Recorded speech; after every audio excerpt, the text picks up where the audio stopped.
एक टर्म आ रही है हमारे पास सेल ऑफ ओल्ड न्यूज़पेपर्स। क्या आ रही है? Sale of old newspaper. इसका कैसे ट्रीटमेंट होगा? अमाउंट पेड फॉर न्यूज़पेपर्स, हम देखें अमाउंट पेड करते हैं, हमारे घरों पर भी डेली अखबार आता है तो उसकी पेमेंट्स मंथली होती है। मैगजीन्स वगैरह अगर कोई मंगानी है, कोई पीरियोडिकल्स वगैरह etcetera is debited to the income and expenditure account. मान लो हमारा ऑफिस है, वहाँ बच्चों को न्यूज़पेपर पढ़ने के लिए दिया जाता है, 50 बच्चे आते हैं तो हम न्यूज़पेपर डेली मंगाते हैं, ठीक है, हिंदी या इंग्लिश का, ताकि उनकी नॉलेज भी ग्रोथ हो। Etcetera is debited to the income and expenditure account. क्या होता है? वो इनकम एंड एक्सपेंडिचर अकाउंट में हम क्या कर देते हैं? डेबिटेड होते हैं, क्योंकि वो हमारा एक्सपेंस हो गया। It being a revenue expense, क्या हो जाता है? रेवेन्यू एक्सपेंस हो गया। Thus amount realise from sale of old newspaper. आपको पता है कि हमारा जो न्यूज़पेपर है वो भी रीसेल हो जाता है।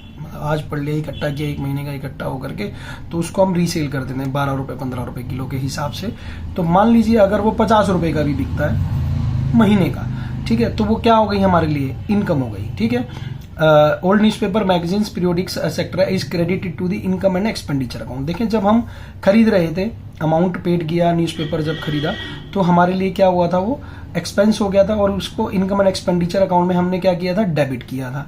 लेकिन अब उसी ओल्ड न्यूज़पेपर को हमने क्या किया? बेच दिया, तो क्या हो गया? क्रेडिट हो गया इनकम एंड एक्सपेंडिचर अकाउंट में। न्यूज़पेपर ही साथ में मैगजीन्स भी हैं, पीरियोडिकल्स भी हैं, जो भी हैं, तो इसको क्या कहेंगे? Sale of old newspaper. अगर वो हम खरीद रहे हैं तो उस समय पर उसको क्या होगा?